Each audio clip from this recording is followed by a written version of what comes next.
गूळ आणि गव्हाचे खुसखुशीत मऊ आणि जाळीदार गुलगुले। आषाढ महिना सुरू झाला की त्यामध्ये तळणीचे वेगवेगळे पदार्थ बनले जातात। काही गोडाचे असतात, काही तिखट किंवा काही खारे। तर यामधला हा सर्वात सोपा पदार्थ आहे जो गूळ आणि गव्हाच्या पिठापासून बनला जातो। यामध्ये आपण बडीशेप आणि वेलची पूड घातल्यामुळे चवीला अप्रतिम असे हे गुलगुले लागतात। सर्वात महत्त्वाचं म्हणजे आपल्या घरी जे सामान उपलब्ध असतं त्या साहित्यापासून हे गुलगुले बनले जातात। बनवायला अतिशय सोपी पद्धत आहे। फक्त व्यवस्थित प्रमाण घेतलं की हे गुलगुले छान मऊसूत आणि जाळीदार होतात। त्यासाठी व्हिडिओ शेवटपर्यंत नक्की पहा। सुरुवात करूया आजच्या आपल्या या रेसिपीला।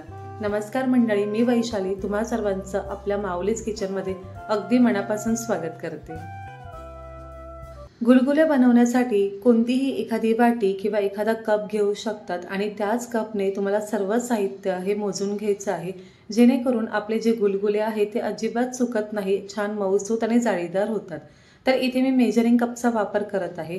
आता या कपने मी 1.5 कप इतकं गव्हाचं पीठ घेतलं आहे।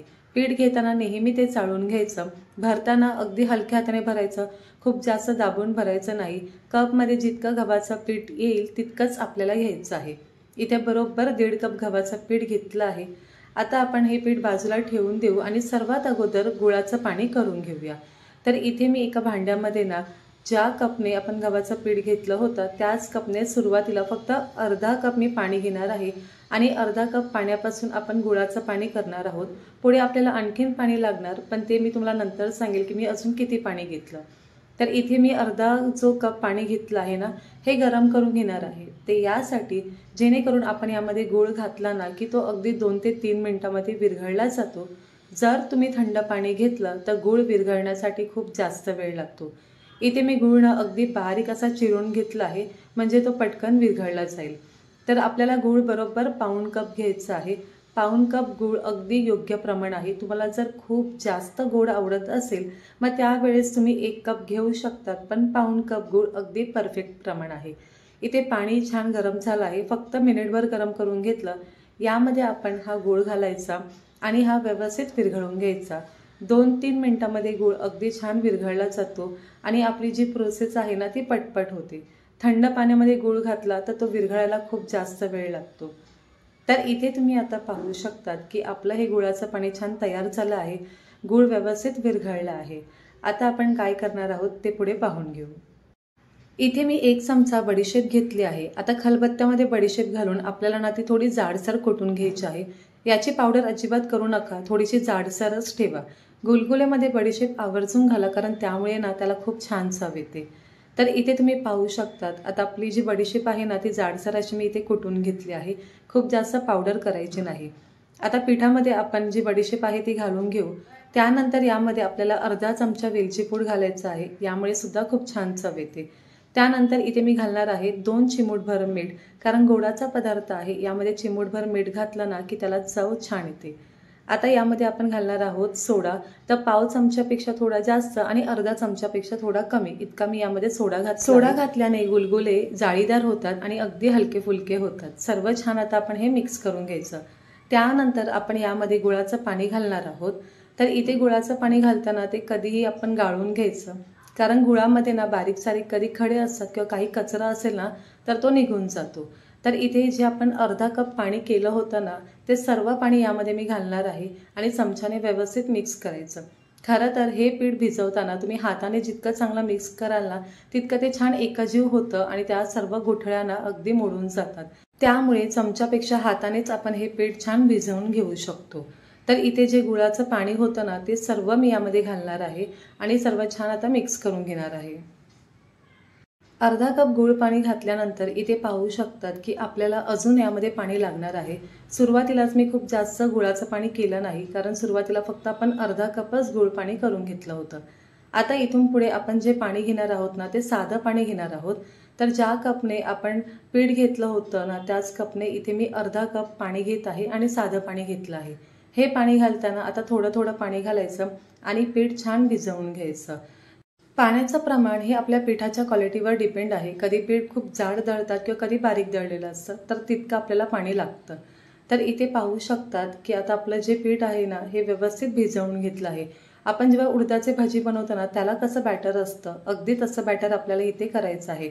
हाताने छान मिक्स केल्यामुळे काय होतं ना ते चांगलं फेटलं जातं आणि अजिबात यामध्ये गुठळ्या राहत नाही। तर इथे तुम्ही पाहू शकता की भजीसाठी जसं आपल्याला बॅटर हवंय ना अगदी परफेक्ट बनलं आहे। खूप जास्त घट्ट ठेवायचं नाही किंवा अगदीच पातळ करायचं नाही, हातातून आपण अगदी सहज सोडू शकतो इतकं हे बॅटर असलं पाहिजे। आता याला मी पाणी किती वापरलं तर ते तुम्हाला पुढे दाखवते। तर इथे पाहू शकता जे दुसऱ्यांदा मी अर्धा कप पाणी घेतलं होतं ना त्यामधलं साधारण 1-2 चमचे पाणी शिल्लक राहिलं आहे।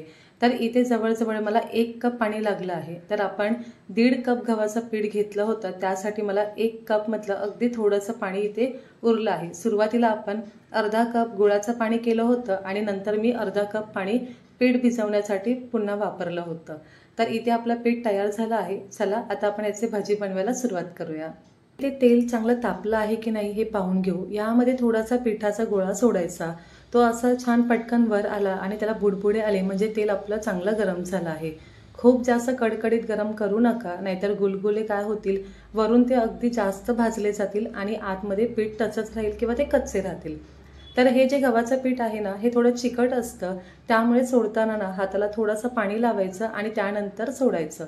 आपण भाजीला जसं पीठ सोडतो ना अगदी तसंच आपल्याला हे पीठ सोडायचं आहे। खूप जास्त मोठं सोडू नका, थोडं थोडं छोट्या आकारामध्ये सोडलं ना तरी अगदी हे छान टम्म फुगतात आणि डबल होतात। तर इथे पाहू शकतात की पाण्याचा हात लावून लावून मी मस्त असं हे पीठ तेलामध्ये सोडत आहे। जितके एका वेळेस बसतील तितकेच आपल्याला हे भजी सोडायचं आहे। खूप जास्त तेलामध्ये गर्दी करायची नाही, कारण हे भजी चांगले मोठे होतात टम्म फुगल्यामुळे ना आपल्याला ते तेलामध्ये चांगले तळता आले पाहिजे। त्यामुळे सुरुवातीला जितके जमेल तितकेच सोडून घ्यायचे। तर इथे पाहू शकतात सुरुवातीचे जे मी सोडले होते भजी ना ते मस्त असे टम्म फुगले आहे। आता आपल्याला हे तळताना मंद आचेवर तळायचे आहे। गॅसची आच मंदच ठेवा आणि छान याला तांबूस रंग येईपर्यंत तळून घ्या। खूप जास्त मोठ्या आचेवर तळू नका, यामध्ये गूळ आहे त्यामुळे याचा रंग खूप जास्त डार्क होऊ शकतो आणि मोठ्या आचेवर तळले तर काय होतं की भजी आतून कच्चे राहतात। तर इथे असं चमच्याने तुम्ही याला हलवून घेऊ शकतात म्हणजे ते एकसारख्या रंगावर चांगले तळले जातील। तर बघा किती मस्त असे छान टम्म फुगले आहेत आणि सुरुवातीला जरी तुमचे गोल सोडले नाही गेले ना पीठ तरी घाबरायचं नाही, तेलामध्ये तो आपसुकच मस्त गोल आकार येतो त्याला। तर इथे मस्त असे आपले भजी छान बघा तळले जात आहे। आता आपण याला चांगला एक हलका तांबूस रंग येईपर्यंत तळून घेऊया।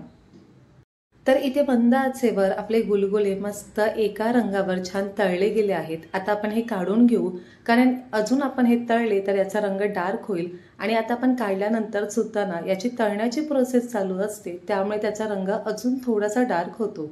तर आता आपण हे भजी काढून घेऊ आणि अशाच पद्धतीने सर्व बनवून घेऊया। तर इथे सर्व गुलगुले मस्त असे तळून झाले आहेत। तुम्ही पाहू शकतात की फक्त 1.5 कप गव्हाचं पीठ घेतलं होतं आणि त्यापासून भरपूर असे आपले हे गुलगुले बनले आहेत।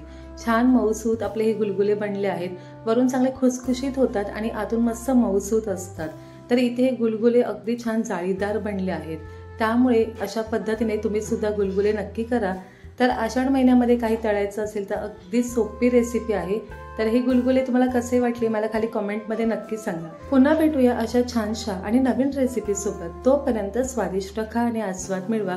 माऊलीज किचनला लाईक, शेअर आणि सबस्क्राईब करायला विसरू नका। बाजूच्या बेल आयकॉनला सुद्धा क्लिक करा जेणेकरून माझ्या व्हिडिओचे नोटिफिकेशन तुम्हाला सर्वात अगोदर भेटतील।